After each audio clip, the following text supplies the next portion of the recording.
কেন ঈদের দিন সাদ্দাম হোসাইনকে ফাঁসিতে ঝোলানো হয়েছিল? ফাঁসি কার্যকরকারী স্টিভ হাচিনসনকে গলায় রশি পরার পূর্বে সাদ্দাম হোসাইন একটি গোপন উপহার দিয়ে যান।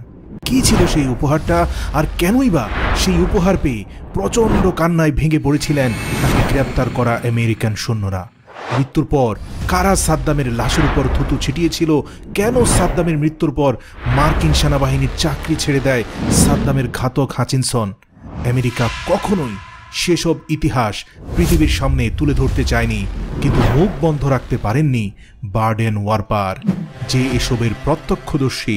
প্রিয় দর্শক, সাদ্দামের মৃত্যুর পূর্বে বলে যাওয়া শেষ কথাগুলো জানতে ভিডিওটি শেষ পর্যন্ত দেখুন। তিনি বলেন, আমি আদালতের মৃত্যুদণ্ডকে ইরাকি জুতার চেয়ে কম কদর করি। আমি ফাঁসির দড়ি গলায় নিয়ে ভীত নই।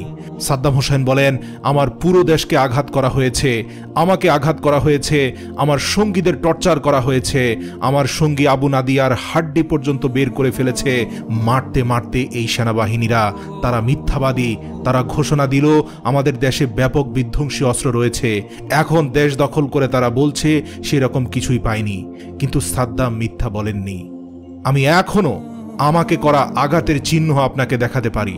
ইরাক কখনোই মিথ্যাবাদীদের গ্রহণ করেনি, আজও করবে না। আমেরিকার গণতন্ত্র এখানে লজ্জিত হয়েছে। তারা আমার হাতঘড়িটা পর্যন্ত চুরি করে নিয়ে গেছে। আমি এসব বলছি যাতে করে আপনি তুলনা করতে পারেন। আর আমার পরনের সুন্নতি জুব্বাটাও ছিঁড়ে ফেলেছে। মনে করেছে সাদ্দাম হোসাইনের সম্মানকে ছোট করবে। মনে রাখবেন, সাদ্দাম হোসাইন পরনের কাপড় দিয়ে বিবেচিত হয় না, বরং তাদের এই নির্লজ্জ কাজ তাদেরকেই আরো বেশি অপমানিত করল। সাদ্দাম হোসেন আরো বলেন, কিছু ছোট লোক আমার কথা শুনে হাসে। ইওর অনার, যে কোনো অবস্থায় সে বান্দরদেরকে হাসতে দিন। বনের রাজা সিংহ গাছে থাকা বাদরের হাসিতে বিচলিত হয় না, তাদের হাসতে দিন। আমাকে দেখুন, আমি এ সকল অপদার্থের মূল্যই দেই না। সাদ্দাম হোসাইন মৃত্যুর আগের দিন পর্যন্ত ইরাকের প্রেসিডেন্ট হিসাবে দাবি করা আশা থেকে সরে দাঁড়াবে না। মধ্যপ্রাচ্যের তেল জাতীয়করণ করার পেছনে সাদ্দাম হোসাইন এর অনেক অবদান রয়েছে। তিনিই প্রথম তেল জাতীয়করণ করেছিলেন এবং একই পথ ধরে বাকি আরব রাষ্ট্রগুলিও তেল জাতীয়করণ করে। আর এর ফলাফল, তেল থেকে প্রাপ্ত মুনাফা মধ্যপ্রাচ্যের দেশগুলো নিজেরাই ব্যবহার করতে পারছে এবং অবকাঠামো গড়ে তুলছে। এজন্য বাংলাদেশ থেকেও বহু কর্মী মধ্যপ্রাচ্যে কাজ করার জন্য যেতে পারছে। একটা সময় ইরাকেও বাংলাদেশের কর্মীরা যেত, এমনকি আমেরিকা থেকেও কাজ করার জন্য মানুষ ইরাকে যেত। এখানে ব্যক্তি সাদ্দাম খারাপ ছিলেন নাকি ভালো ছিলেন সেটা বিবেচনা করা হচ্ছে না, বরং তার বলা শেষ কৈফিয়তগুলো তুলে ধরছি। 2006 সালের 30 ডিসেম্বর ঈদুল আজহার দিনে সাদ্দামকে ফাঁসি দেওয়ার জন্য প্রস্তুত করা হয়। ফাঁসির কিছুক্ষণ আগে সাদ্দামকে সব সময় পাহারা দেওয়া আমেরিকার 12 জন সদস্যের একজন স্টিভ হাচিনসনকে সাদ্দাম তার রেমন অয়েল ঘড়িটা অনেকটা জোর করেই উপহার দেন এবং বলেন, এটি যত্ন করে রেখো।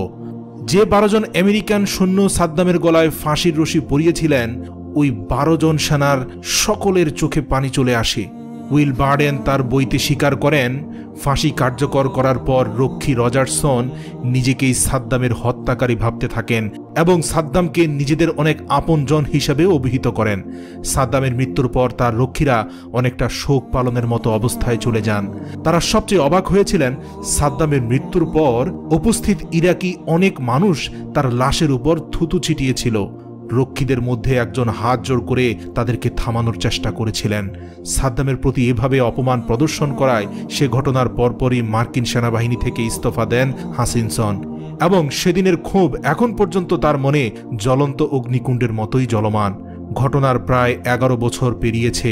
অনেকেই হয়তো ভুলে গেছে সে সময়ের স্মৃতি, তবে ভুলেনি সেই 12 জন তরুণ রক্ষী যারা ফাঁসির আগ মুহূর্ত পর্যন্ত সার্বক্ষণিক নিরাপত্তা দিয়েছিলেন এই অখ্যাতিপূর্ণ ইরাকি নেতা সাদ্দাম হোসাইনকে।